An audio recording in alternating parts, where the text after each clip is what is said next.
Pardon? Well, us and Dan zooming in from someplace wonderful, probably. Well, Arizona. Yep. Mel was going to zoom in. She had to be at, I believe, had to be at the bank this morning. All right, looks like But I have Krista's not joining. seen her yet.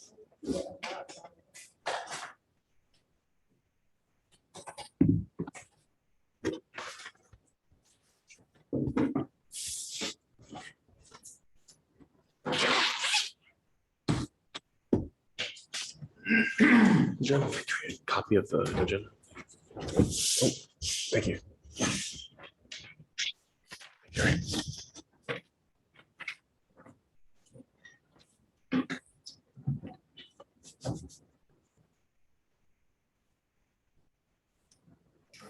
Well, we might as well get moving.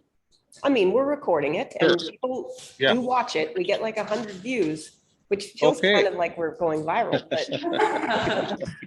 Well, let's get started then. I'll call the meeting to order and maybe welcome and introductions.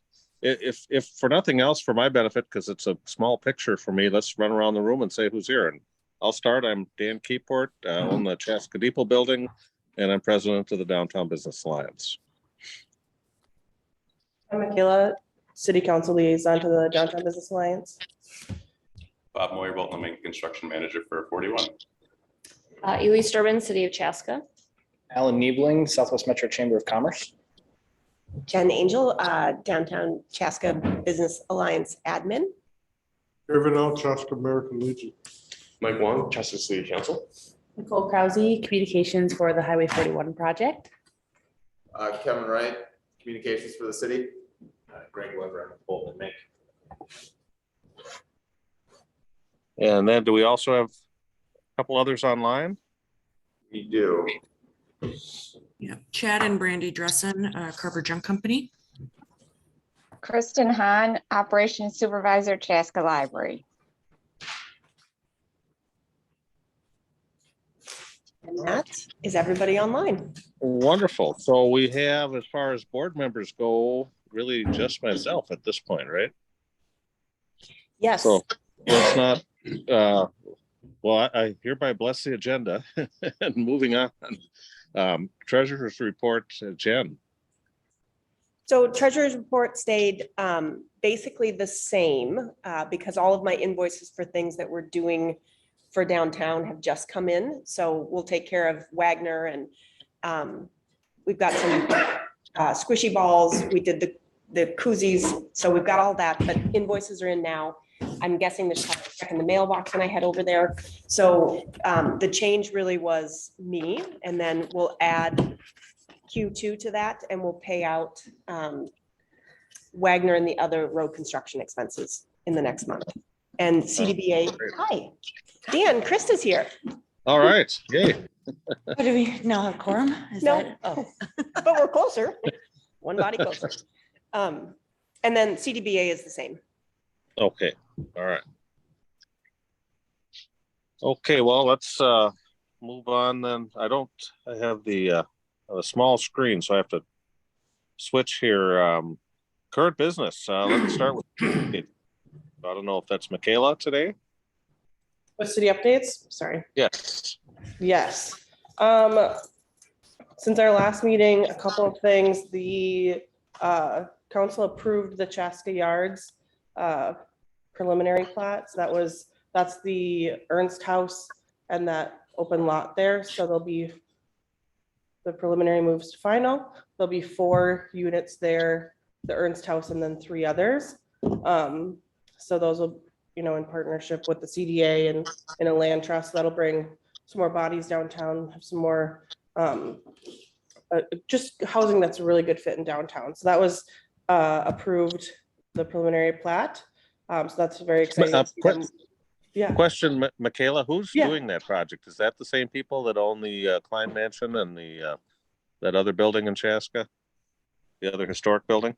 The Carver County Community Development Agency is doing it. Okay, They own a lot of multifamily. They also run the community land trust, so providing that permanently affordable home ownership.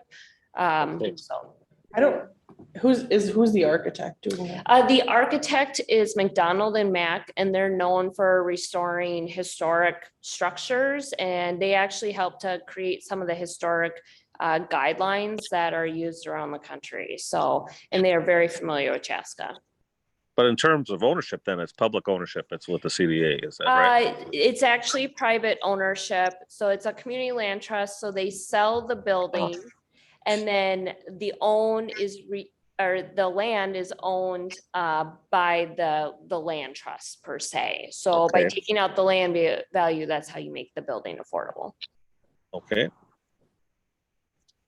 That was exciting to see move forward and hopefully see that we'll keep moving forward. So the other one that I thought I'd mention here because it's come up is the hotel renewals came through. So Super 8 will be a level 2 and Town Square Place was moved to a level 3.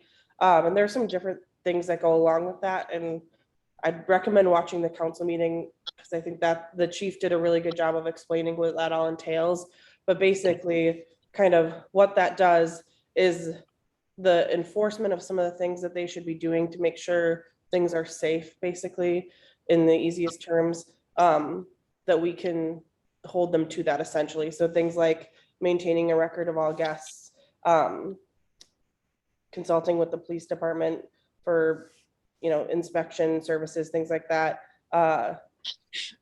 They have to undergo police department crime prevention, do on-site inspections, enforce certain rules around loud noises and alcohol. And then the level 3, so Town Square Place, I think, has come up more often and they're both very downtown, but being a level 3, there's certain things that basically I'll put it in, they have some time to get some stuff together, but essentially if we keep seeing some of the crime stats stay the way they have been or were over the last year, things like having armed guard from 6 p.m. to 6 a.m. would be enforceable. So some of those things to just make sure things stay safe. Thank you so much. So that was something I thought I'd share with you guys. There are other things like having to have 24-hour front desk personnel, issuing parking passes. They have to have certain lighting so that everything's lit really well, video monitoring. So there's all sorts of things that when they hit that level 2 or level 3, they have to comply with, and having them at those levels, we can enforce those. So that doesn't mean Town Square Place is going to have an armed guard immediately. Hopefully they can kind of make some improvements that doesn't have to be the case. But now since they're there, we could enforce that. So I don't know, Elise, if I explained that well, or Mike, if you want to add anything, but that was important to share. So How many levels are there? 3. Mm-hmm. So the next step of escalation is that we would revoke their license. Yep. Sounds like. well, that's great that they're on notice. I mean, it's about time. Yeah, that's the most important part, is that they are very much on notice, and the Yeah. police department is working closely and kind of staying in tune with what's happening there. So I think that's the biggest piece to help move things towards just having a safer neighborhood down there, and especially for Tommy's and those residents, but that's a good place for people to be. And we'd love to just have nice hotels too. So Yeah. let's see. This one maybe not as exciting or important, but I still want to mention it because it very much is working towards some of the goals we have. The Creek Road trunk sewer extension, utility and trail improvements project for 2023 was approved by the council as well. So that's Creek Road.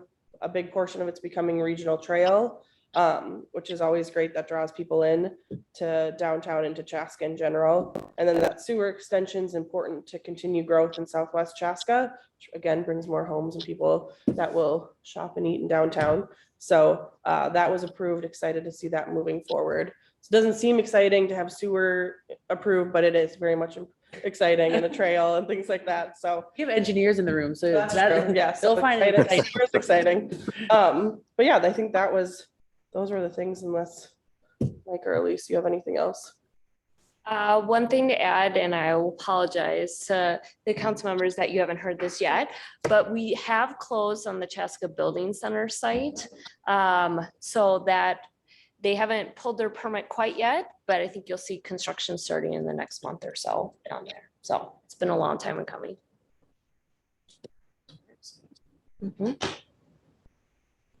All right. Any other questions for Michaela? Moving on to chamber updates. Glad to have the chamber with us this morning. Yeah, thanks. So I haven't been able to be in attendance at these as much, so I don't know everything you guys are going to hope to hear from me. But the big one, of course, was Taste of Chaska was a success this year. Construction really didn't hinder anybody coming out. We just had a fantastic turnout. The restaurants were there, the vendors were there.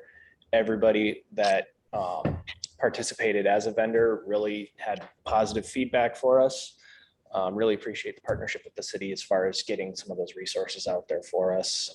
Southwest Transit did a great job getting a shuttle service going, and it was a successful event, and we're looking forward to farmers markets coming. I'm curious, Jen, what feedback you might have for the chamber on what you're hearing from people.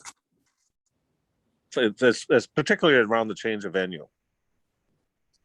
There was actually, Dan, before you joined, some feedback that Yeah. you had shared around the change of venue. So we did get some very positive feedback about the change of venue. A lot of parents loved that the playground was right there.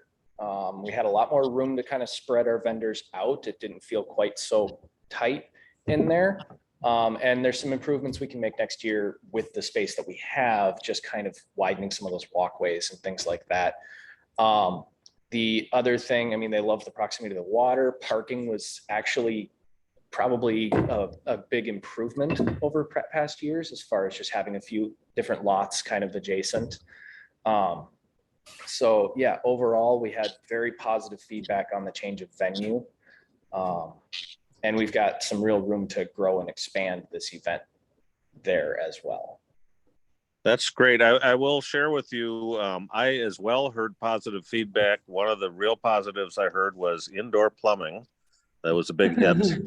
And the parking really, I've never seen Cooper's lot so full. I think we do want to probably touch base with Gary Cooper and be sure that that's okay and that can continue. And because that lot was jammed.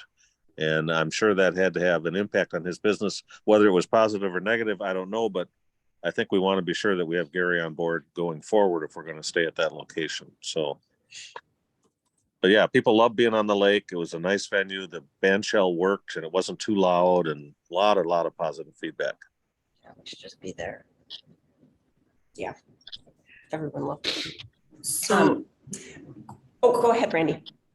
So it sounds like the plan is probably to keep that at Fairman's Park moving forward. I guess that just brings up a bigger question of the other events that are moving this summer, and if we see that being the intent for those moving forward, or if other events will come back to City Square.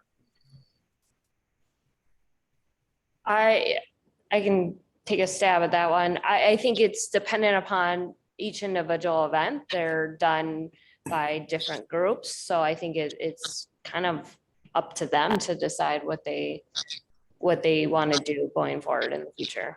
Because this event was run by the Southwest Chamber, right? It's not a city event. So the Southwest Chamber to decide, right? Yeah.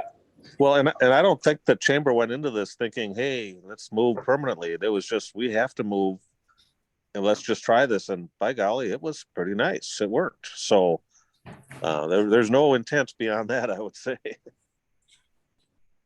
I can say conversations in the office and the feedback we've gotten, we do really like Fireman's Park, and it's something we're going to explore. As far as our farmers markets, I don't know that we would be a permanent change of venue. because I believe those have been at downtown City Square Park. I don't see that necessarily being a permanent change of venue, but you know, we got to see how the year goes. I would think that the City Square Park might be better for the farmer's market just because the accessibility with the, you know, people are coming up with their trucks, they're coming all those different things. They don't have to haul, you know, stuff as far every week. And they, you know, just people driving by and stuff. It's kind of a come and go kind of situation. I would hope that that kind of stays. Well, and I can say from our perspective, any events that we would throw would still always be in City Square Park, because it's just kind of, I consider it our home base for anything that we do. So I don't foresee those changing. Okay, that's helpful. Thank you. All right, that covers, well, I don't want to cut you off. You might have more. That's everything. Farmers markets start in June. Good. All right, and I see on the agenda, council updates vibrant. Is that? Yeah, so I can touch on that quick. Kevin, if I can have you share the screen. So last time I talked about the council and city department heads in our annual meeting to kind of strategize, look to the future. And I touched on Chaska as a vibrant downtown as being a part of that vision. And I just wanted to kind of show, this webpage does a good job on our city site of talking about what that means.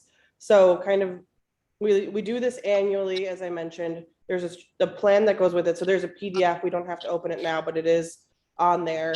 But as you kind of see, the first thing on that is the City of Chaska vision for 2025. And so we update this. This is the 2021 one. We're working on getting the updated, or the plan is the 2021. We update that every couple of years. But none of that vision changed from our most recent meeting. So very applicable still. And it's kind of the lens we see projects through, or the lens we see kind of what we're doing things through. So those things are, in 2025, Chaska has a vibrant downtown, which is what I mentioned, is welcoming, respectful, engaging, and inclusive community. Southwest Chaska is actively developing. Chaska has quality city facilities, Chaska has quality city services, and Chaska is an environmentally conscious city. So, and I'll let Mike jump in too on kind of how this is really my interpretation of it. And I think we're pretty well aligned, but when we're looking at things, that's our, like I said, our lens of how we see things. And when we look at projects, we keep those goals in mind and what we see for the future.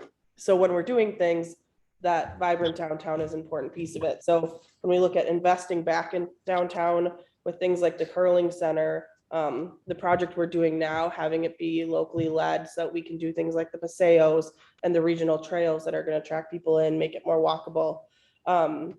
Downtown street reconstruction, the flood control project. Now, some of these are older, but they're all, you know, through that lens of having a vibrant downtown, keeping the library downtown, keeping the license center downtown, you know, other projects like the landing and Zen, and having those there, Town Square Place, building where Patrons is at, looking at doing City Square West in the future, and that's what we put into that. So the libraries in the pipeline, City Square Parks getting a facelift, what we're working on with Cooper's, the Ernst House, Circle the Brick Trail, all those are, you know, those are projects that we've looked through the lens of having a vibrant downtown and decided we want to do this. We want to put money, we want to put time, staff behind it. So that's kind of what that means. And then there's strategic initiatives that those get updated. So right now, this isn't totally up to date, but some of them have been done. Some of them are in the works.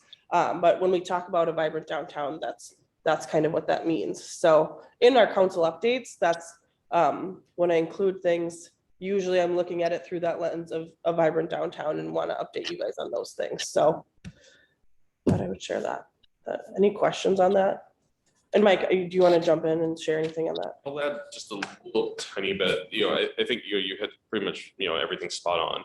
I think that when we kind of look at it, we kind of look at it, you know, from that, you know, the macro level of, like, you know, making a community that feels like a small town, has that small town feel, a small town vibe to it, right? And so one of the things that's important is that, you know, having that isn't possible without a downtown that feels like it's a downtown. If everything was a suburban kind of area, it doesn't feel like a small town, right? So in the sense that downtown is the soul of Chaska. And because of that, it was a priority for every single one of us to look at how do we make sure that downtown is supported, it's nurtured, and it's something will thrive moving forward. And it's something that we took very much to heart. Each one of us and all the department heads all viewed it the same way, of that this is important to Chaska.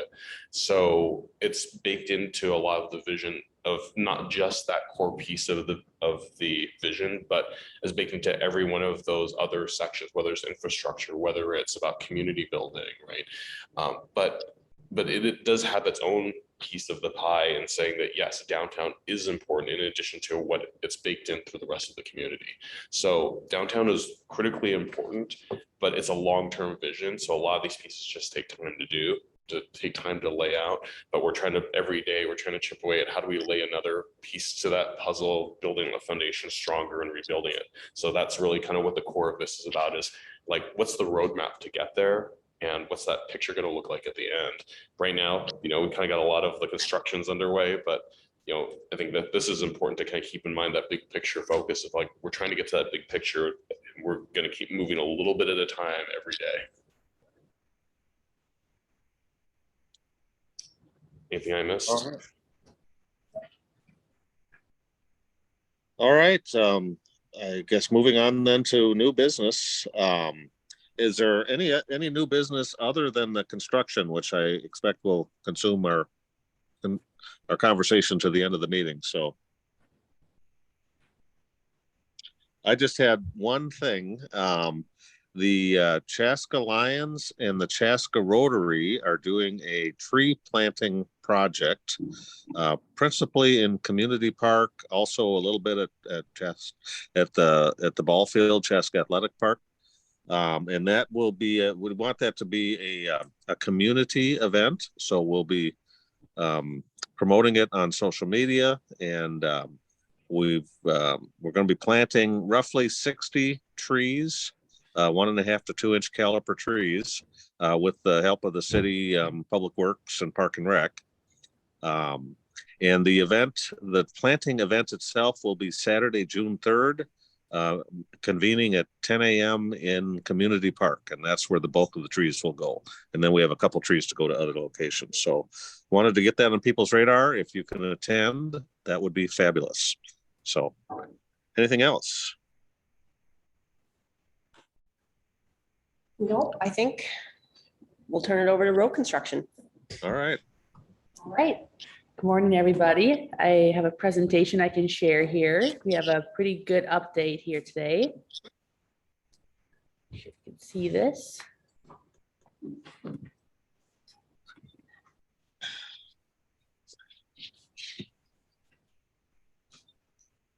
Oh, it wasn't.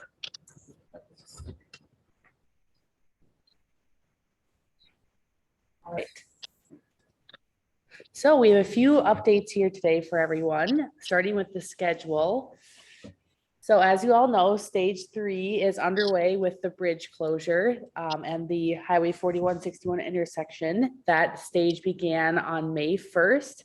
And at this time, we're anticipating the bridge and the intersection to open late June. And after that, stage 4 will begin in early July.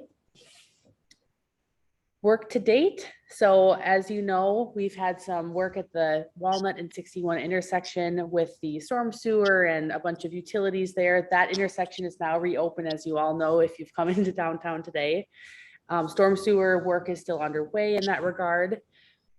Walnut Street and Pine Street were both milled and overlaid in anticipation of the side street traffic being a little bit increased during this time. And as you can see out there, the pavement has been removed on portions of Highway 41, and they're continuing to install storm sewer and other utilities in those locations. As you all know, we have the west side of the sheet piling complete, and the east side, if you've noticed, has not been happening the past several weeks. And the engineers and the city are doing some additional examination of the underground soils and I don't know. That's all right. Yeah, just more investigation. a little bit of nervousness based on what we saw in the previous year. It takes a little bit of time to get some things scheduled, but those additional borings were completed yesterday. We've got a team working on results imminently. Yep. So then once those results are in, the engineers will analyze those and then determine the next steps for schedule and when we're going to start that up again. Signage and detours.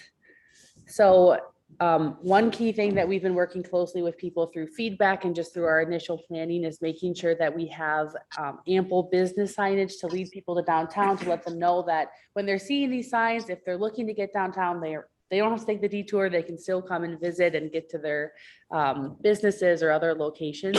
So we're working with the contractor. Many of these are here today, but we're also working on adding a few extra signs just to make sure we're hitting not only the core area, but then also other areas where people might be seeing the detour. So up by, Crosstown, Audubon, Engler, et cetera, and to the west towards Carver, just to make sure that when people are driving, they can know that we can come into downtown and still access our favorite businesses.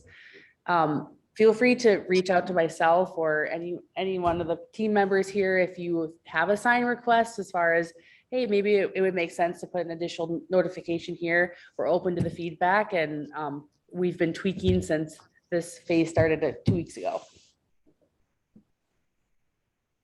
All right. Another key topic that we discussed last meeting was the no parking. And I guess this phase includes having no parking closed on Pine and Walnut and 4th Street as well. Those no parking signs are in place as of May 1st. And we wanted to report back to the group today with what we've done for our analysis and what we're noticing out there, because I know that was a big topic at our last meeting. And I guess our team and several others were monitoring the parking throughout the day, looking at the traffic patterns, because that was a big unknown. What's traffic actually going to do once this closed? So we were monitoring what the traffic was doing, and then also looking at the usage in the side streets where there was no parking, in the city parking lots, and then also just observing that at different times of day as well. So peak time, what does it look like in off time? And then we did have the opportunity, because of Taste of Chaska, to monitor it during a city event too, to see how that went.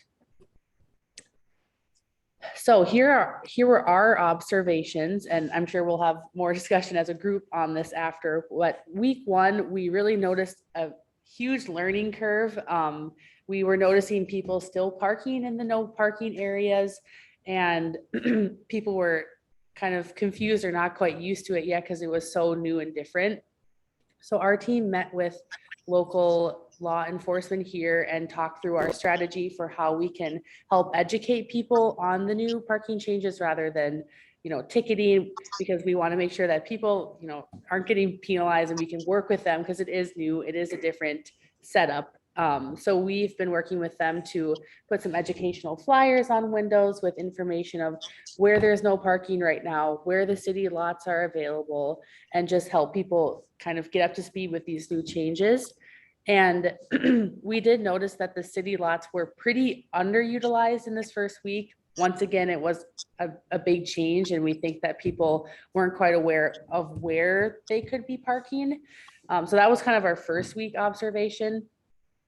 And then week two, this week, we noticed there were less people parking in the no parking areas and much more utilization of the city lots, which is good.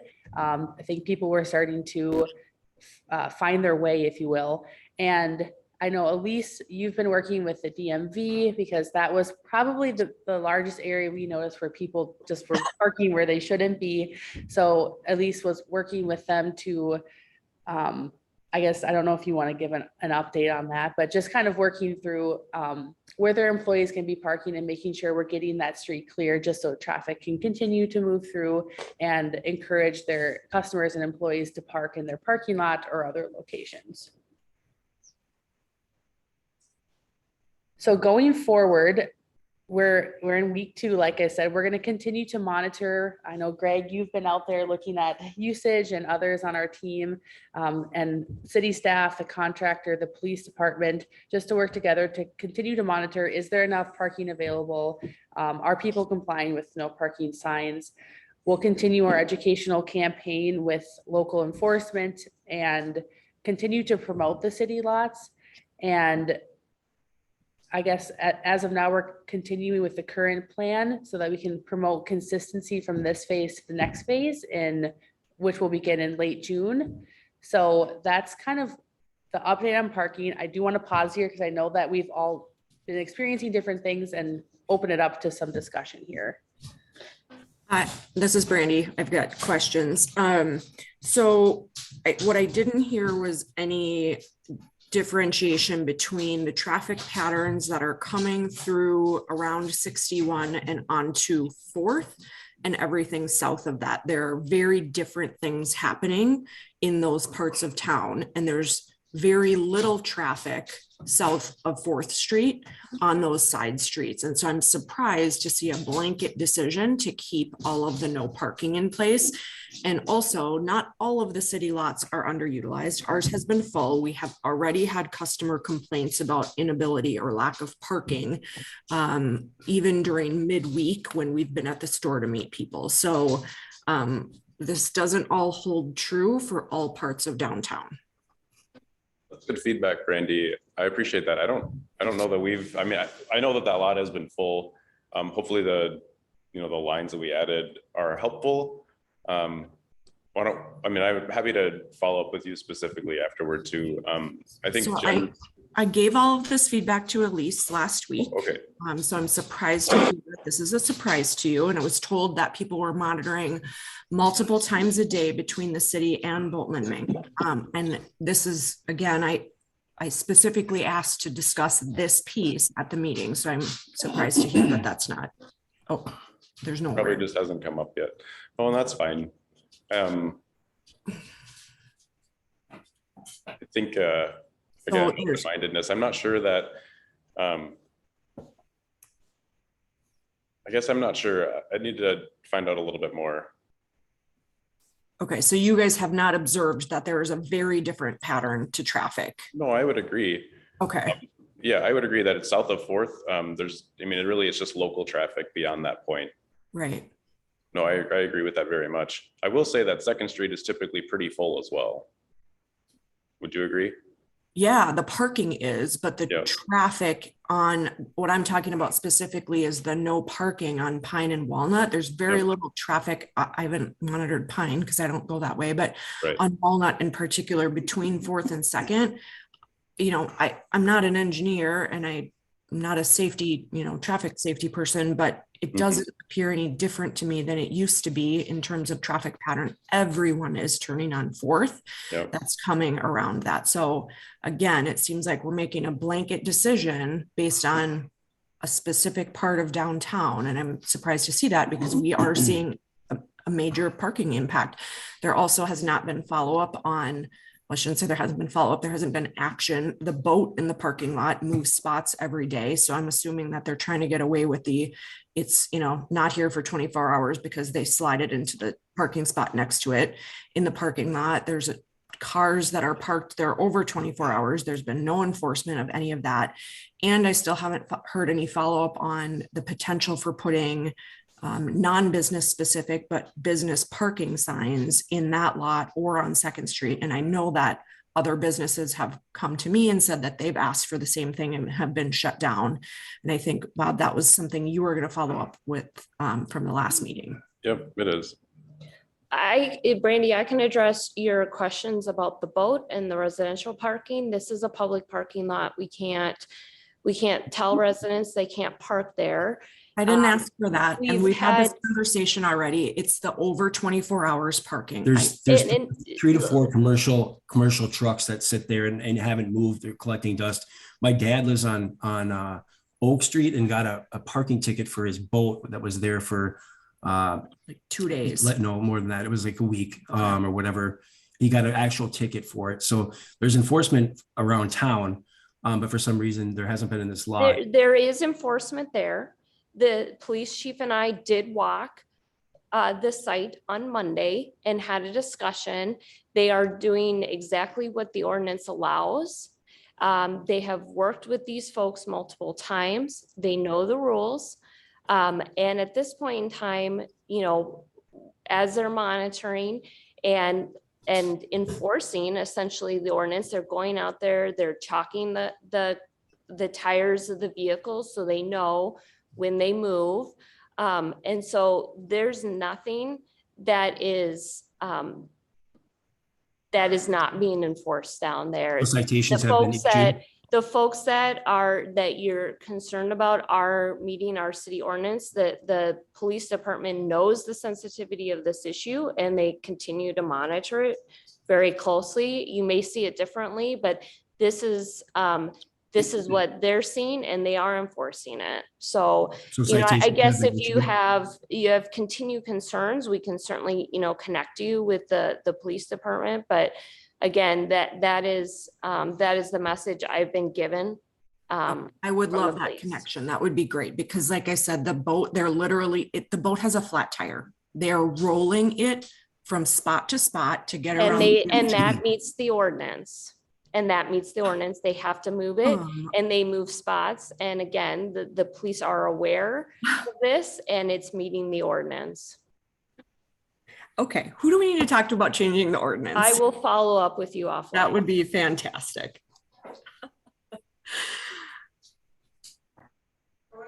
Back to the below Fourth, south of Fourth parking. Yep. Are you all taking that offline with them to discuss what might be able to happen there or? Well, so I wanted to follow up on that bigger picture. So this current stage of the full closure is an opportunity for education ahead of the next stage. The next stage being that the river bridge is open, 4161 is open, so that we're going to expect a lot more traffic at that point.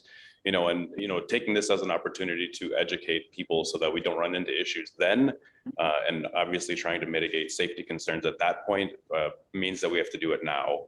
Whether or not that is effective or like is imperfect, I can acknowledge a level of imperfectness, but that's the idea, is that we're trying to take this, like especially based on week 1 behavior, and then like obviously week 2 behavior is much better, generally speaking. People are finding those. Again, there are details that can still be hashed out. We are still open-minded about those things, but obviously acknowledging that people are right now heavily using Fourth over Second. Second does get used, but obviously to a much lesser extent. Now the parking on Pine and Walnut, I think I'm open-minded on, but I have a little bit of hesitation to change things now because we have an imminent traffic change coming up that, I mean, does have an effect on things. I think the frustrating part is we talked about looking at this and if there weren't issues and all those types of things. Because I know there's a lot of frustration over by my building as well. And I get that there's this nice little window where you can educate, but if we're not reopening until the end of June, we could have done that 2 weeks before and done an education process then. Not now when everybody's in shambles and really upset and there's not even a place to park. That's the really frustrating part right now because it goes against everything that you guys have said we're going to look at and talk about. So even if there was one side of parking right now, something, there's no place to park for these businesses and they're frustrated. Sure. They are incredibly frustrated and they've listened and trusted that this was going to be something that was monitored. And now you're saying, oh, this is an education piece. Well, yes, I get that. But maybe it could have happened 2 weeks before you reopen instead of an entire month and a half before. Sure, I think that's fair.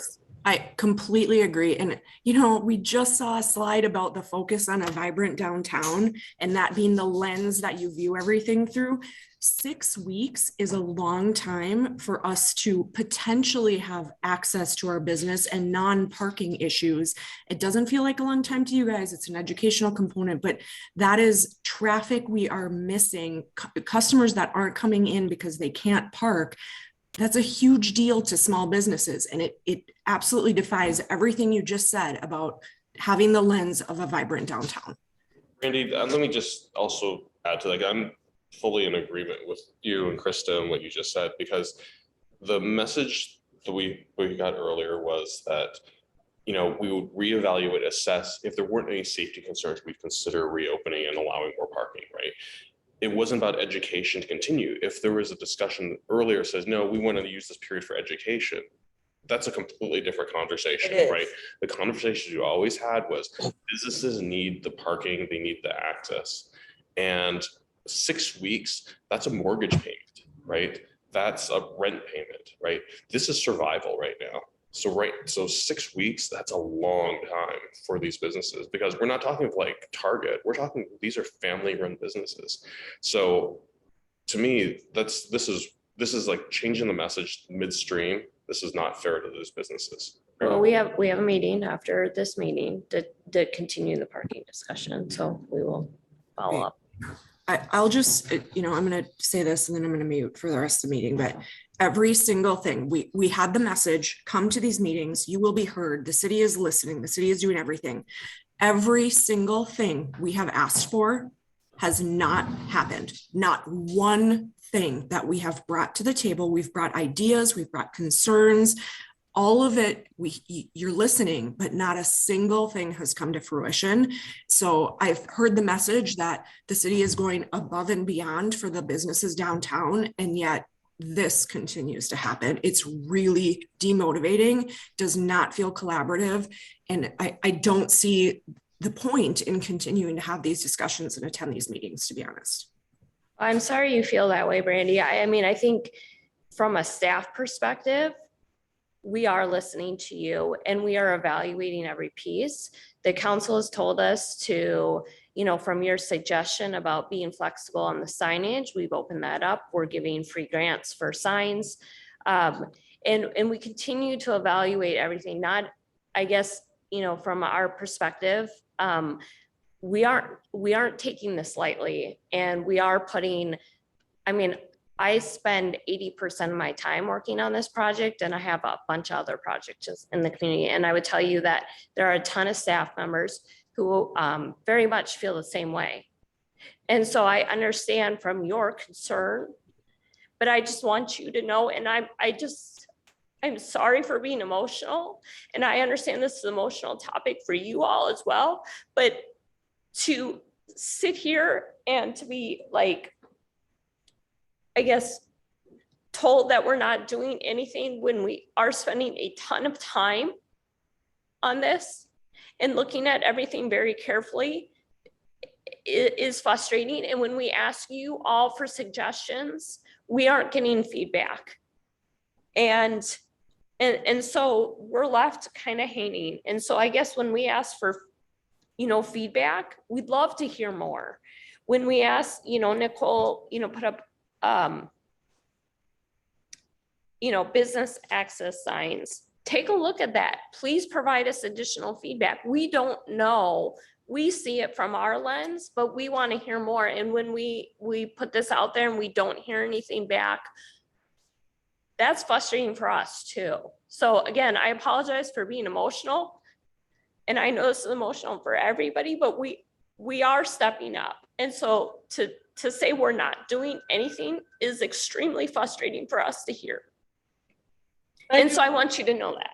I do want to, I think these conversations are really important. This is where we get the feedback. This is where we hear things. I want to say that in fairness, these meetings have been happening since 2021. So I want to give some credit to staff. We spent hundreds of thousands of extra dollars based on feedback from the businesses to say, do not close that bridge the whole time. And we want that bridge open. We did, so the city spent extra money to do that. So while we can't do everything everyone wants, those are the things that are happening, but these are good feedback. It's good for Mike and I to hear from a council perspective.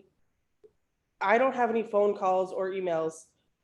I have some from certain businesses and we're having good conversations. I've spent extra time to make sure that we're highlighting businesses on social media. I created a special map to help a business last night out of my own time. So those are the things, if you feel like staff and the project is not doing what you need, or you're not being heard that way, please, Mike and I's emails and phones are open. We're willing to have those I come into Carver Junk several times a month and spend money, or at least a couple times. I know I've been there a couple times a month. So I'm always open to hear it. I love your business. I love coming into your business. I want to see your business stay. So I think that's important. This is where Mike and I hear it. That's where we go and have conversations with staff and Bolton Mink afterwards to look at that. So I think the parking feedback, now that we've heard it, it's reached our ears. We can go talk about that more. But I do want to be fair too and say that the businesses have had a huge piece in how this project has gone.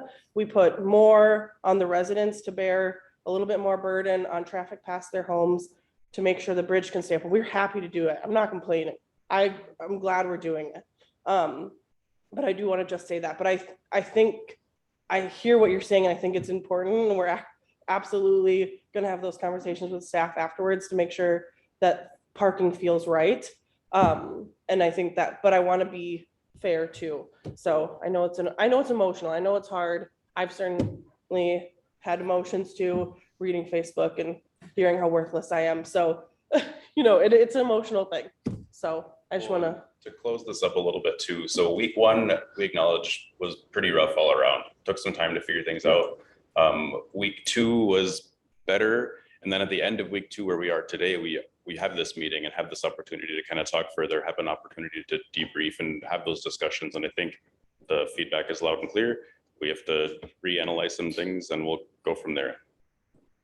Yeah, I mean, I know that everybody's working hard. I know that it's not that people aren't doing that. It's the frustration when it's, really honing in on these things that are probably the biggest thing that we've, talked about. And I know that I've had conversations with Terry too, and he said, well, there's nobody here. And I said, yep, it's going to be a rough summer. I mean, we acknowledge, that's part of it. We need to know that. And there's different things that we as a downtown group have shared to the businesses so that they can be prepared for this as well. I think the parking, we're really excited that we have 41 coming to be open, and it will be a completely different situation then with drive-by and all those different things. And if it isn't, then okay. But right now, I think this is it just feels like the next blow of that. And I know that I've had some discussions and been told the same thing, but we're trying to educate people on what's coming up. Completely understand that, but maybe that happens a week and a half before, 2 weeks before, or at least it's one side of the road has parking and one doesn't, or, something that's a transition as opposed to the cold turkey, because it is really a deterrent for anybody coming down there. Like, well, we can't park down there anyway. Why are we going to go to these businesses? It's already a mess to get down. It's just like an added thing. So and then just openly asking so again, like Elise said, we have a meeting with first responders after this morning. Based on what we hear from those folks, and we are getting input from not just this group, we are getting feedback from businesses and public and all of that stuff too. So based on all of that, do you guys want to be notified for what has changed specifically? Yes, okay. Please. 10-4. Yes, please. Loud and clear. Okay.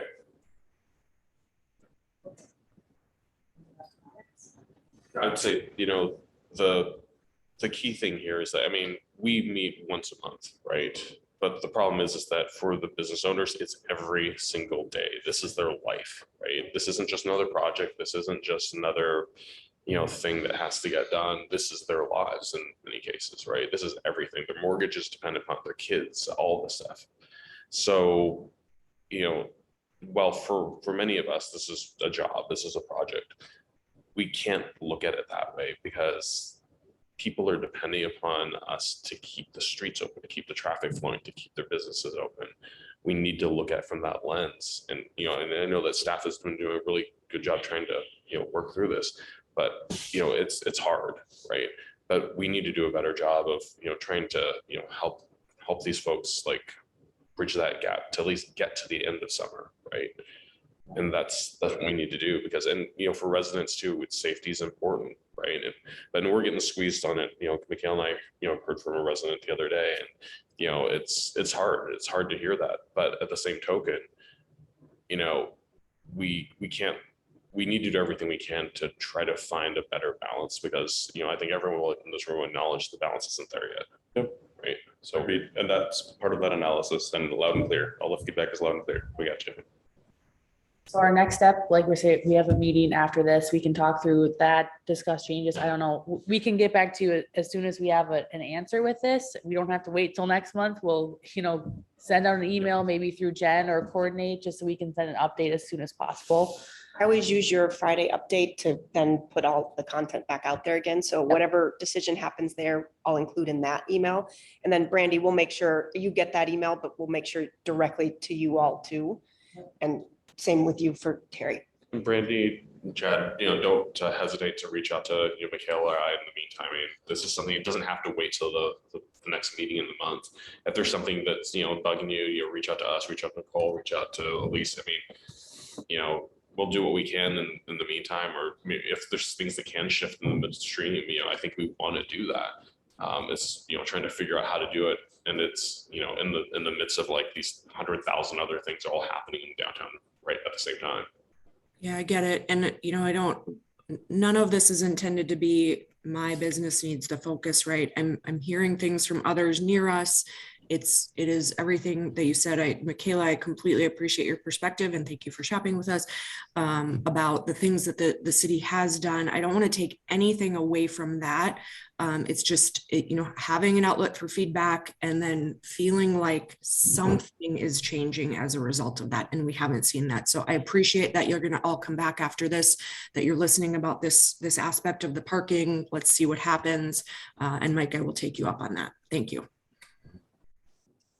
Before you jump into the sign, your first slide talked about kind of the progress and the aim for that mid to late June of reopening things. Are we on track or are we behind or ahead? We're on track. Yep.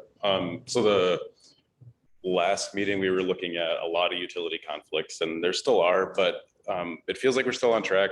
I don't see anything yet that says that we're not going to be able to make that.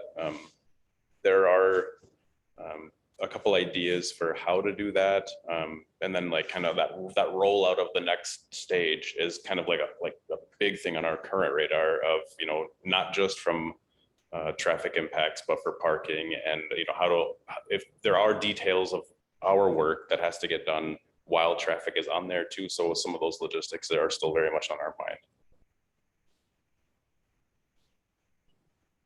All right. We will keep rolling here. So next, I want to talk through a few business promotion and support items that we've been helping with. So first being business signage. There were several sandwich boards, people who have taken up on that grant that the city is offering. You can see the Dolce Vita one on the top picture. And then I also saw that Carver Drunk has done their own signage. We're loving to see people using the opportunity to advertise for their business. And if you haven't reached out for your free sandwich board, be sure to contact Elise and work on getting that sign made. And yeah, it's great to see all the different methods. As you can see, Dan's got flags and everything. So good job with that. And be sure to reach out to Elise if you don't have your sandwich board yet. Next would be business access maps. So we have been creating specific access maps for businesses when requested. We have had 6 requests for those to date. If you do not have your own, reach out to me or Elise or whomever. And I know Elise has been connecting me with several people, and we're happy to make a custom map for your business to what you need it to be so that people can find their way to your business. Next method of promotion is Facebook. We have over 1,200 followers on our page, and recently we released 3 mini marketing videos. So they were just quick 30-second videos advertising different elements of the projects, the paseos, general promotion for construction, and then the roadway improvements. So that's been a good promotional piece just for people to get some of those cool images in their mind and keep the hope alive, if you will. Like we have a cool project being built at the end of this year. Another piece, we've been doing mini videos at certain locations along the corridor just to show construction progress, and been sharing some photos and maps, of course. And top priority is sharing the traffic impacts and updates. And I think we've had pretty good traction with the page, and I know Kevin's been sharing posts as well. So thanks to the city for doing that as well.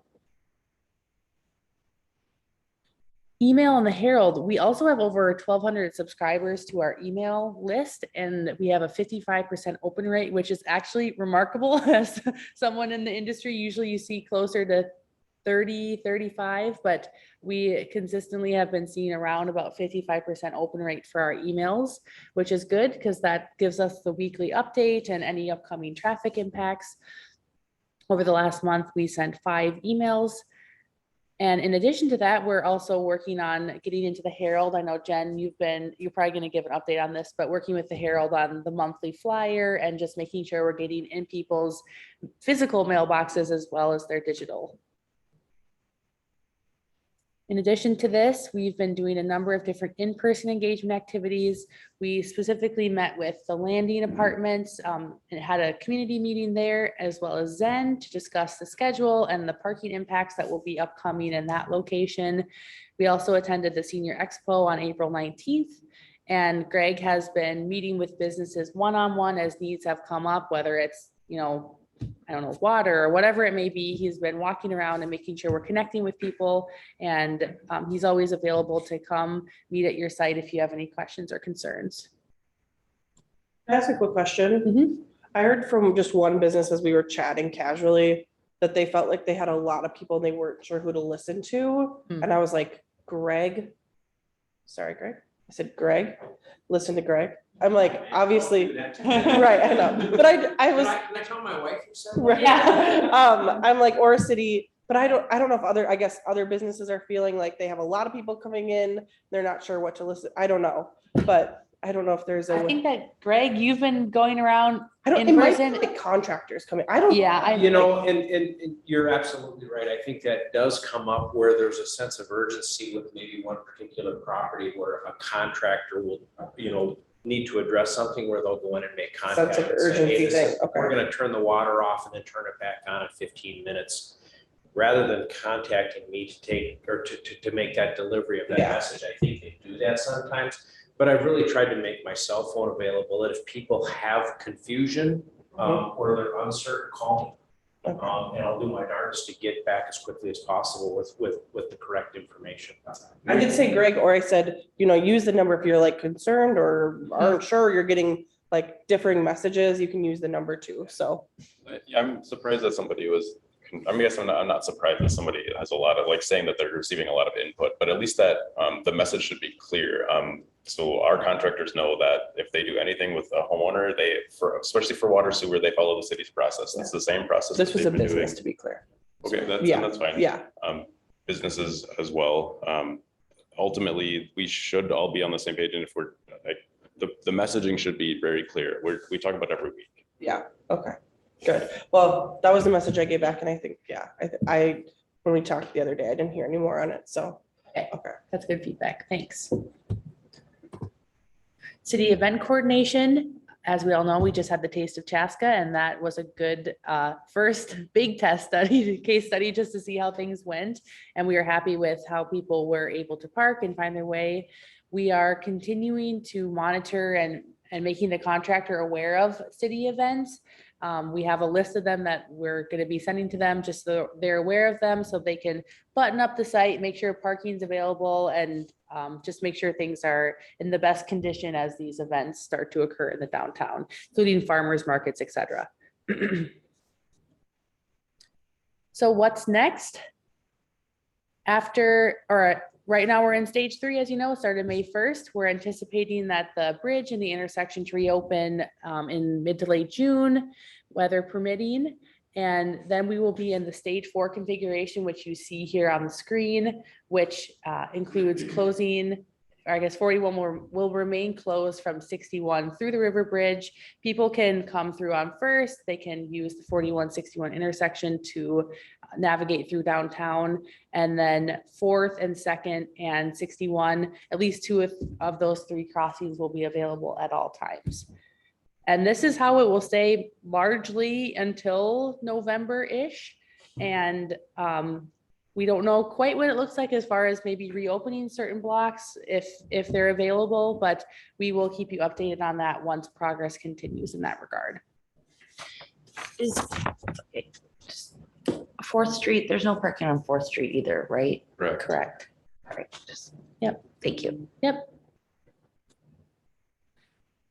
If I could go back and just talk about that piece, just to share with you contextually how some of these things are happening.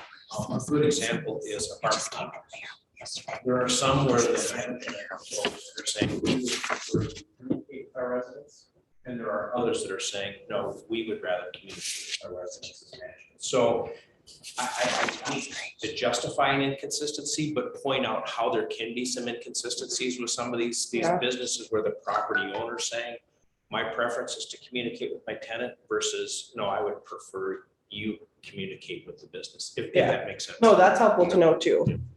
And I want to be respectful, you know, again, going into an apartment complex, if they say we prefer not to have a stranger wandering the halls, we want to be there. So I want to be respectful. Good to know. Thank you. Just another reminder here, be sure you're plugged in to our various different methods of communicating. And as Greg was just saying, reach out to Greg or myself or the hotline, whatever it may be. We're more than happy to answer your questions, and we'll try to answer things as quickly as possible. If you have a question of maybe you're seeing something out there, I know Greg, you're on site frequently. We have staff on site. We're happy to help and respond as quickly as possible. I do have more contact cards here. If you want some for your business, front desk, whatever it may be, feel free to take some. And that's what we had today. I'll open it up now. Any other comments or things you're seeing out there, questions on schedule?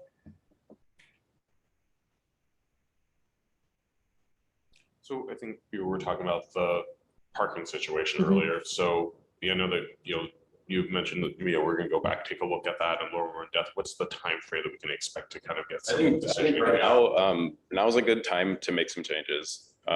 Based on what we're seeing again, like in my experience, it takes time for traffic to kind of figure things out.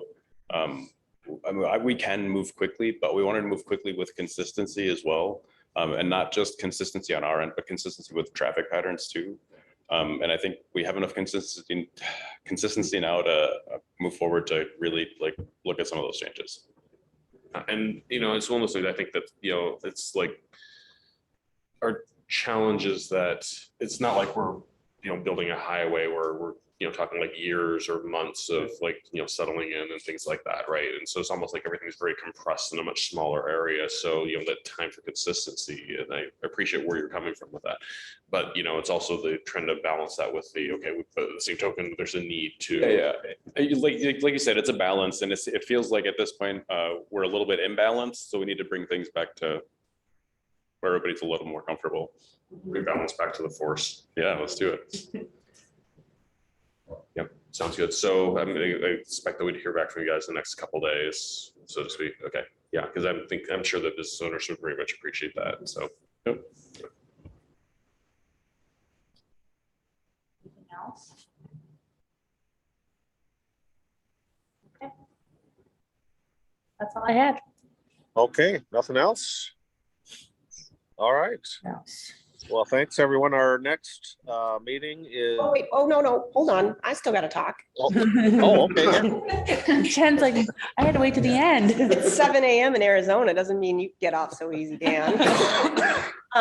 So I'll keep my update short though, but I want you all to know some of the marketing communication aspects that we're working on to obviously get people down here. And I think you shared some interesting feedback earlier that I wanted to make sure everyone heard, that you took the bus to the Taste of Chaska and there was not a whole lot of bus ridership, which I think is interesting because we were kicking around whether or not we should try and do shuttles on, our busy weekends down here.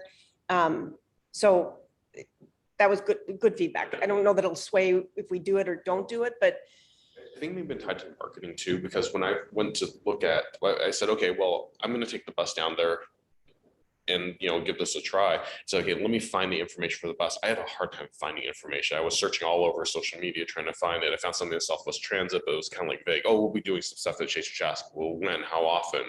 Right. Then I went to onto the Taste of Chaska, the Facebook page, and so there was the repost of the Southwest Transit. Yeah, we're going to do some stuff. but it was really vague, just like, we're gonna be doing something. So it didn't really give a lot of information, say, oh, buses, shuttles will be running like every 10 minutes, every 15, or like what, it's kind of was like very ambiguous. And I'm just saying what I saw out there. So, and once I got to the station, this is the other part of it. There was like one little like, yard sign out there says Taste of Chaska, but I was thinking, well, are they talking about because we're heading down 41, or was that because there's actually something going on? So I almost expected that, there would have been like a big sign that says, oh, shuttle bus for Taste of Chaska here, like we see for, other events. So If I can speak to that just a little bit. So I wasn't the events coordinator, but we did not have all the communication from Southwest Transit back and forth as far as the schedule goes. So we were finding out how often the shuttle was running kind of day of, which wasn't ideal. And I'm not sure if that was on our end or if that was on their end as far as where we miscommunicated, but. Good news, we have Southwest commissioners in the room too, so we can take that back to them. We're both on the Southwest Transit Commission, so we'll bring that back. So, but I think that, there's definitely some, I think whenever there are events, not specifically for just this one, I think some good takeaways too, that we need to make sure there's like good signage at the transit station to say, hey, there's an event shuttle is here and it's today and it's right now, because people will say, I don't see anything, so I don't know if there is or not, right? So that, I think that's kind of the feel I got, and people were kind of looking around. I wasn't sure, so I didn't want to answer anybody's question because I didn't know, and then there wasn't any sign saying that here's for the Taste of Chaska shuttle or something. So if there was, then be like, oh, okay, well, I know I'm in the right place then. I think people kind of sat down like, I hope the shuttle shows up. That's kind of what they kind of felt like. Yeah. And I get that the shuttle was like, it was basically a single bus. It was just making a loop. So like the schedule might have been challenged, but they said, they would just say like shuttle come by like every 15, 20 minutes. Then it's like, okay, that's fine, good enough. But at least to have a sign there or something like that, plus the, the advertising and the social media side, I think would kind of really help that, oh, this is where you go for that. And We have the Southwest side, we could give that feedback to Maria and team. Could we, I think, you as the chamber are here to hear that. At least could we make sure the others, like, because I think River City Days is the one where I think parking could be the most challenging. So that might be good feedback for the River City Days board to hear. Fire and Ice too. Yeah, Fire and Ice. There were a lot of cars in the lower, because we had a Southwest Transit Commission meeting that evening, and there were a lot of cars in the lower, but probably not as many as I would expected. It was probably, there's some scattered about, but it wasn't like, there was like, oh, well, there's a lot of cars going to an event or something. You go to a Vikings or Twins game, especially if there's something big going on. It's like, yeah, there's a ton of cars down there. So, but I think sometimes it's just about signage expectations on the transit side of things is to kind of connect people with that, and the social media side to say, hey, there's the words out. I know, so clearly people are finding out about it, but it could have been a little better. Or definitely could have. That's good to know that, like, if we do decide to move forward with something like this repetitively, that we need the signage both there and better communication in general on social so people can find it. When the people I did see get on and use the transit, they seem to be pretty happy with, because they'll just like hop on, they go and they shoving the kids on the bus, and they were like, okay, we're gonna go, and it was pretty nice for them in that case. So it was a good thing, and it could definitely take some of the pressure off of downtown parking too. All right, so that idea I'm still working on, so we'll keep that going.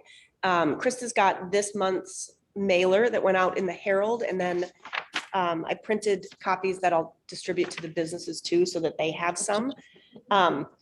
Apparently colored paper is like hard to come by, so I let Wagner pick whatever they want, and that might not have been my first choice, but it's kind of Mother's Day-ish, right? It sticks out. Yeah, it does. That's exactly what you do. So that will go, so Herald yesterday, and then it'll go up on our social today so people can get it. Last month's had a coloring contest, and we awarded, I think, 10 kids gift cards for the best coloring. This month, it is a scavenger hunt with downtown Chaska trivia. So there's, I think, 6 places where we want them to go and take pictures either of something at that place or a selfie. And then they can share it for chances to win prizes. We doubled the number of businesses on here, which is not saying a whole lot because there's only 6 on here right now, I think. So if obviously. As far as what they're supposed to go do? Oh, no, like for listing their stuff. Oh. Yeah. So the goal of this is to highlight parking and how to get down here. B, the events that are happening so people know where to go, and C, things that are happening in the local businesses that month. And then the backside will have something around activation to get them down here and doing something down here. So we'd obviously like more businesses to share their content. So if you're sharing content and you know businesses around you could benefit from doing that, you just give them a little kick in the pants and tell them to A, they should have my email, and B, if they don't, then have them reach out to info@downtownchaska.com, or Brandy's got my cell. They can use that too. I'm a texter. Next month, we'll do the same thing on the front, and the back is going to be maybe scavenger hunt is the wrong word again, but we're buying a bunch of life-size games, and then businesses can volunteer to have a life-size game at their location. They're weatherproof, so it's not something that you have to take care of or do anything with. We'll have storage if you need it, but you'll just be able to have it there. People can come play the game. And again, we'll have them take pictures for chances to win things. So that'll go out in today's email for you to volunteer to be a place. So we have games, if you want something like there's a giant sorry board, there's a giant checkerboard, all that kind of stuff. And then also just sidewalk chalk. Like if that's too much, you don't want to mess with that, you can just have a bucket of sidewalk chalk so people can come and color. That is the June focus. July is business bingo, kind of what we've always done tied to River City Days, except this one will just really be focused on getting people into your store for a stamp. And then August is up in the air, so I'm open to ideas. We can go back and do another coloring contest, or we can maybe try another scavenger hunt. We'll see how these next 2 months go. So that's one aspect. I've been meeting with Kevin and Elise and the mayor for our video series. We have a couple different video series that we're doing, and this is also in that email if you want to sign up for it. The mayor is going to do a weekly around town. Do we name it? Well, the mayor and I were throwing out was, he's driving a 46 Chevy truck. So if you saw an orange old truck driving around on Wednesday downtown in the morning, that was it. So we were thinking of saying 46 on 41. I like that. That's good. What about some live Insta then? So because I feel like that is right now, like everybody's like, ooh, what, and then, so he's driving around, whatever, and look at, just something, come down here, something, he goes in and he's having lunch at whatever, here, we got this special going on right here, come on down and join me, or, some of those kind of things, because it's like, it's instant, and that's what people are looking at right now, and they're like, oh, that, or the first person to come down here gets to have a free nacho, or I don't know. I mean, That's just a guy on TikTok that sees how fast people can find him. yeah. Find the mayor. Mark needs more to do. Here, I mean, Where's Waldo of Chaska? Yeah, no, that's a good idea, Krista. That's Like, a great idea, Krista. I love that. Like, put them in size and see how fast someone can find it. Or get some people down to size. Where is it? Yeah, but live. Yeah, live. right, and and just kind of here we are in downtown, and then make something so that it's something exciting for people to do for the summer. I mean, and it's more maybe adult-ish than kid, kind of thing, like whatever. And we maybe even have the funds to just say, okay, we're gonna the first, or the be person number 15, so you wait a little bit, but like, or I don't know, some difficult things. Yeah, we'll circle around on that and see what. I'm just, But that's, so the 46 on 41 is a weekly mayor driving, navigating, coming into a business, all of that. Maybe the business participating, driving around with him. So they're working through all of those pieces. Kevin and the mayor kind of own that one. We're coordinating on when we release things though. So Michaela's also doing a video series with Taylor. And so we're making sure that these things don't hit all at the same time so that we're continually dropping content on people.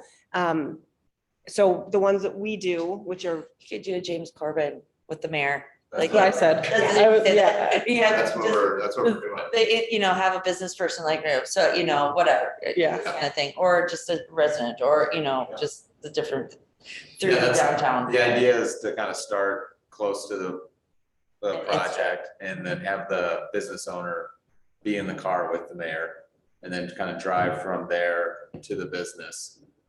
So you're showing people how you can drive around downtown, showing where you can park and get to the business and then showing the business at the end. Could we do carpool karaoke with the mayor? We can, yeah. That'd be hilarious. I I guess. vote for that. But I think we can also combine those days we're filming to do some sort of a live thing where you can find the mayor in his truck. Or find the council members Yeah, Yeah. yeah. Yeah, absolutely. Or Cubby the mayor, or Cubby the See Bear. how that'd be Yeah. cool. because we can always use Cubby too. Yes.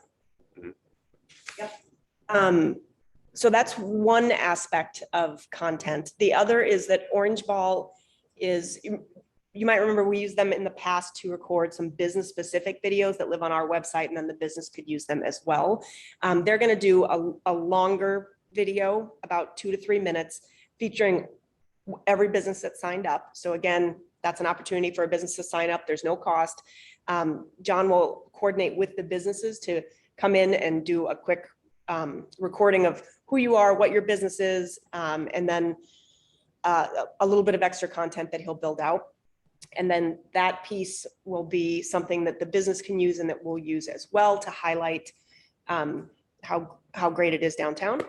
And then, of course, we have our weekly, I'm not as coordinated as Kevin, nor am I as good on camera as the mayor. So we just do quick Facebook Lives. Today, we're gonna walk around and drop things off at businesses on a Facebook Live just to show what's happening down here. Did I get all of the videos that we're doing? I think so. And the mailer. So we partnered with Orange Ball. We did these a couple years ago to do a social media boot camp. So the businesses can come with no cost, and John will walk through, how to be creative and have fun with the next couple months as much as you can. Like we saw McDonald's flyer last month where they were having I can't remember what it was, a celebration, or I don't know, Yeah. they some wordplay on the construction thing. We didn't have great turnout. I had 3 people show some interest. Everybody wanted a different time. So I'm working with John to see what maybe we could do to package some of that content and just share it directly with the business so they could do it on their own. I think, Brandy, you guys are a great example of a business who is always participating and always taking advantage of these things. But I think that's where, we put all this out there and we've got the same 3 people always doing it, which is wonderful for those 3 people, but then it's trying to get more people engaged. So we did see a little bit of a bump this month, and hopefully we can continue to grow people using this stuff, because it's a free way to get your content out there as much as we can. That is, let me just look at my notes. Oh, farmer's market. So we are buying a booth at the farmer's market that the businesses can use for free. They can just come set up and do whatever they'd like in the booth in those spaces. I have one business who signed up for 2 spots. Otherwise, the rest of the spots, I believe the market is the 16th through September something. It's mid-June to mid-September on Wednesdays in Fireman's Park, from 4 to 7. I'm so prepared this morning. You're doing Oh, it's on here. the flyer that you Wednesday, made. June 21st to September 20th, except for July 5th. So no, the week of the 4th. But that's another opportunity as well. So that's everything that we have going on. In addition to just resharing everything that Bolton and Mink and the city does. So we'll put out fresh content, but we're also just resharing everything they do. The more it gets out there, the better chance that somebody stumbles across it. And that's on top of what we typically do, and that's resharing business content. If there's something specific that you want us to share, feel free to just let me know. because sometimes things, the algorithms and whatnot, I don't see a particular post. So if there's something that you definitely want out there, let me know. Otherwise, that is everything I have. So question, so when Yeah. we share stuff, so I assume in two questions, actually. One is like, which social media outlets are we using? Are we using Facebook or are we using like Instagram? So we have an Instagram and a Facebook. Those are the two that we use. We do have a Twitter, but I haven't done much with it. So it probably doesn't have enough meaningful followers at this point to. No, I mean, we have, I think between likes and follows for downtown Chaska, we're close to 10,000. So that really is our outlet to people. And what we did before with Twitter was just as an option, you could share there, and we did that, and we never had any retweets or anything. So Yeah, so. it kind of fell off the radar, but those are the two main that we use. Yeah, because I was wondering if Twitter doesn't have enough followers there, it's just kind of dead anyway. But the other question is that when we put stuff out there in social media on Facebook, do we do any paid promotions to boost that posting, or is it just purely organic? No, we do. So on a monthly basis, we pay to boost downtown Chaska. So that drops into there so we can drive the likes, because then we broaden the audience. And then we typically boost these types of posts as well. So again, we're brought, you know what I mean? And then when we've got specific events or other big things happening, those would be other opportunities. We can't boost a shared business post, which is unfortunate because that would be a nice win, but. Because you don't want to get favoritism to a particular business. Yeah. Well, no, Facebook doesn't let you. There's only, yeah. Oh, You shared share a content. post, you can't boost. Oh, gotcha, okay. Yeah, so like if that business gave them the video and they posted it organically, then they could. Then we That'd be a dangerous game to be able to. Yeah. Content you don't own. Yeah. Very, very. Yeah, I guess that makes sense why. I always wondered why. but- Yeah. You don't own that and you're boosting it, that's. Yeah. Not how you, would be scary. Yeah, it would be really scary. Yeah. Okay, cool. Just wondering. Okay, it's good. And I think I mentioned this to Elise last night that, part of what started this conversation with the mayor was that there seemed to be a lot of negativity in the community around what was happening. And that is something we don't need. And so this idea that the more we can get out there about how great downtown is, how great our businesses are. And there were two specific people driving some of that discussion, and they have been relatively quiet. And the social media that I saw this week kind of had turned the corner, and it really seemed like the community was coming back around, and it was focused on, we need to support our businesses. And that's a good thing. And I think the more that we do with the mayor from a positivity perspective can reinforce that as well. But that was good to see, because it was really upsetting a couple of weeks ago to see people purposely trying to take shots when that just doesn't need to happen. So it was good to see that continue to roll, and we'll continue to support that and get that message out there, because and we did the entire Neighbors of Chaska edition for this month, which landed yesterday too on downtown Chaska. Norbert, if you know Norbert, he takes wonderful pictures. He has a bunch of pictures of the downtown businesses. So the article was about downtown, and all of his pictures were in there. So that was focused really on supporting the businesses as well. I know that's a limited scope of, I think it only goes out to like 5. I don't know. I have no idea how many people it goes out to. I know it's not all of Chaska though. But that is all I have. Any feedback, thoughts, ideas? Not related to that, since Jody snuck in here, I'd just like to congratulate Jody on Yes. county library director. So that's an exciting thing. Chaska hometown. So that's very exciting. Since you snuck in, I wanted to call it out. Under the radar. Right, very exciting. So congratulations. Thank you, I appreciate it. Yeah. And Jody had made a comment when she submitted some stuff for the library around like, should we put library stuff in things like this?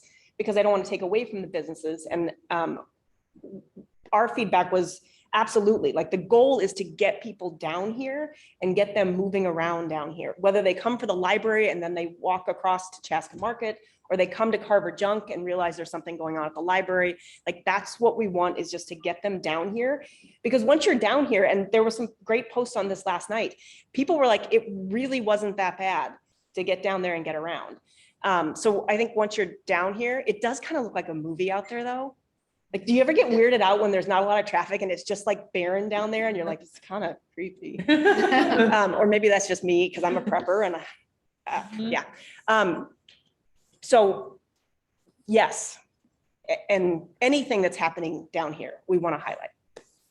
I would just add to the Jody, the CDBA is a big advocate for the new library because of the traffic that it drives to downtown. Yep. It's just like the DMV, like Yeah. as much as a pain in the butt it is sometimes because there's a lot happening there, they're down here. Yeah. And that's what's important. I do always have more fun at the library than the DMV though. Yeah. We're so glad to hear that. Not like you're competing for business. Yeah. We get all the DMV folks coming to Yeah. meet and they're all Oh, up in yeah. a tizzy, like, Oh, yeah. I didn't even think of that, yeah. Ale is I've done that. Yeah, like in a panic moment, yeah. Exactly, like I need. all right. Yes, exactly. Anything else from you all? Anything else from anyone? Just want to add one last comment. I know that we're kind of in the thick of things now. So we're in kind of it's game time, right? So we're in the thick of things. There's a lot of stuff going on. I don't know, Brandy and Chad, if you're still on, I think there's the one thing I would ask for is that, if there's things that we need to talk about, let's get them on the table, not let them fester, let's talk about them, because I think the more that we can keep an open line of communication, it'll help with our frustration levels to be able to know that, hey, they're still having a dialogue, we're still working through it, because everyone's working super hard. There's a lot of stuff going on. There's a lot of people who have a vested interest that aren't even here at this meeting, and people who live in downtown. So, let's all try to work together and, try to, keep the dialogue going, because that's what's going to help us figure out, okay, here's where the pain points are. Here's what things we can address and things that we may need to tackle a different way. Just keep the communications flowing. So just ask that everyone just, have a little patience and, try to have a little understanding for, everyone else's perspective, because this is hard on all of us. So, but we want this to be as go as well as it can. So, thank you in advance for everyone for all of your work on this, because I know there's a lot going on here, and this is not the easiest project in the world, but it's something that when we get to the end, I think we'll all be really proud of the fact that we can say we got this done. All right, I am going to stop our Okay. recording. Well, with that, yeah, thanks everyone for coming, and our next meeting is June 9th. So, thank you. Thank you.